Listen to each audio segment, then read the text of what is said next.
Celsius Network, the Get to Know It video. At its peak, Celsius Network was a bank for crypto assets that was publicly known to have $8 billion in loans given out to its customers and about $12 billion in assets under management. In total, they had 1.7 million customers. Of course, now we know that all of that has turned into a big fat zero. In this video, we explore what Celsius is, who started it, and where did it all go wrong.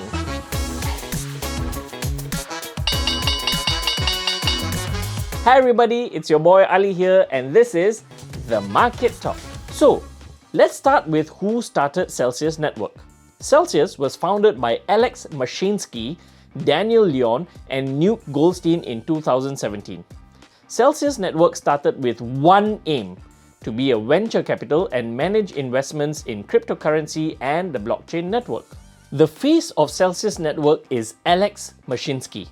From all of the interviews to even the corporate video, you will keep seeing his face pop up. The man clearly made some big bucks when the internet was forming. He was apparently the creator of the Internet Protocols in 1994.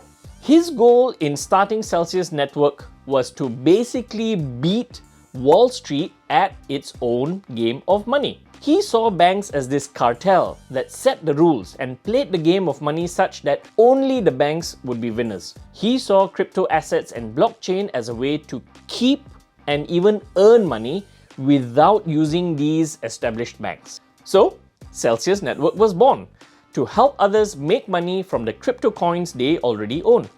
His premise was simple. Let's say you have some crypto assets, Bitcoin. Other than seeing the prices of these coins go up and down, what else can you do with them? So Alex came along and said, "Hey, you there with your coins, why don't you park your coins with me? In return, I'll give you some rewards called yields on your coins." He said, "I'll give you yields of about 3 to 8% on Bitcoin, 4 to 7% on Ether, 9 to 11% on Tether, and if you deposit coins like synthetics with me, I'll give you 18% even." And so, Celsius Network became essentially a bank, but for crypto. So, what is Celsius? Now, if you are being skeptical and thinking, that's all fine and well, but like how does Celsius earn money to give me the yield that they are claiming? To understand that, we need to first understand how a bank works. A traditional bank will accept your cash and promise to take care of it. In return, they will offer you a percentage in returns, or what we all know as interest. In Singapore, interest that you can earn off your money is anywhere from 0.01% to 3% or even more sometimes. Now you may wonder, if the bank gives me money back in the form of interest, then how do they make money? Well, simple. Using your money, banks are able to give out loans that charge interest. So banks take your money and then give loans to people.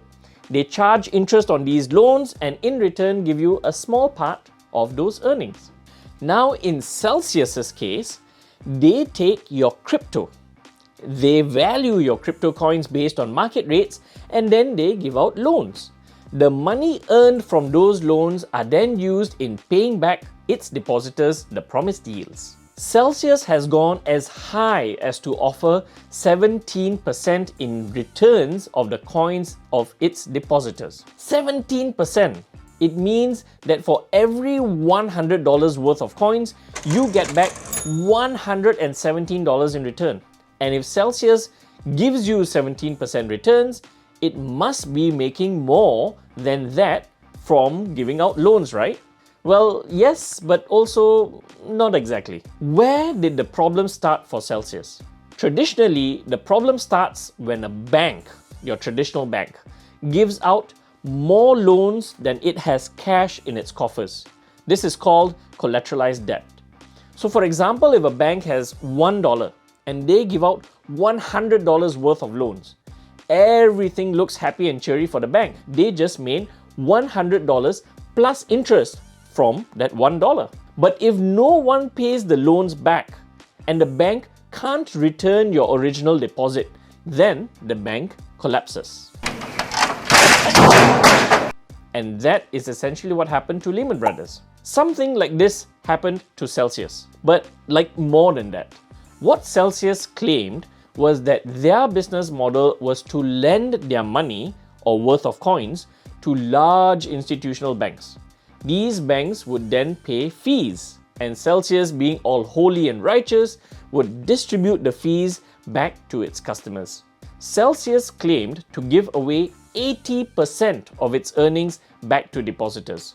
So basically, you get yields, he gets yields, she gets yields, everybody gets yields. But behind the scenes, Celsius would lend that money out not only to banks, but also hedge funds and others willing to pay an even higher yield. And some of these other hedge funds ran very risky investments of their own. Celsius was also secretly trading these deposited crypto coins, which they didn't openly declare. Celsius would also invest in other high-risk cryptocurrency projects, like creating its own coin called Cell. Now, where it finally collapsed. All of this was fine, however, until the crypto market crashed. This implosion in the crypto market was caused by the drastic crash of the Terra USD and Luna. Just these two coins or platforms caused the loss of $80 billion.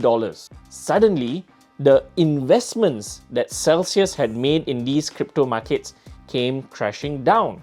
Those risky hedge funds that had taken loans from Celsius, they couldn't pay back the loans. So Celsius ended up sitting on huge losses. Celsius themselves had over $82 million in debt and apparently had hundreds of millions in bad debts.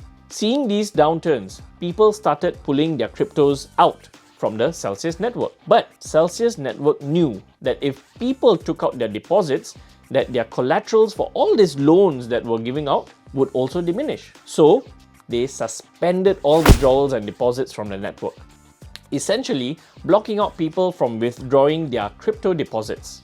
And as history goes, Celsius network finally filed for bankruptcy, cementing its demise. This means that all of the coins a customer has deposited in Celsius is just sitting there. And now, with Celsius declaring bankruptcy, there is almost no hope that the customers can get their coins back. It is what it is. If there is any silver lining from this episode, it is that we can expect tighter regulations around borrowing and lending when it comes to crypto in the future.